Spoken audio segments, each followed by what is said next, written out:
शेवटी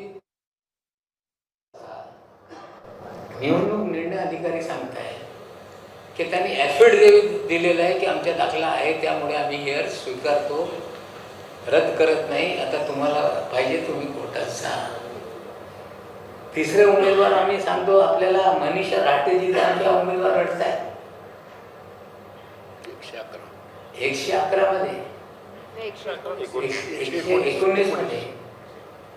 तिथे जो उमेदवार आहे शिंदे सेनेचा तो महानगरपालिकेचा वेंडर आहे. नियम मध्ये एखादा वेंडर हे निवडणूक लढू शकत नाही. ऑब्जेक्शन लेखी देण्यात आला, पुरावे सादर करण्यात आले. मुंबई बँकेचा आता 4 दिवसापूर्वी त्याला पेमेंट त्या खात्यामध्ये आलेलं आहे. त्याच्याही उमेदवारी रद्द झाली पाहिजे, पण तसा निर्णय झालेला नाही.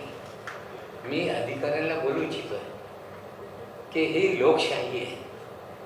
लोकशाहीमध्ये जे कायदे निर्माण करण्यात आलेले आहे, जे नियमावली घालण्यात आलेली आहे, त्याची काटेकोरपणे अंमलबजावणी केली पाहिजे.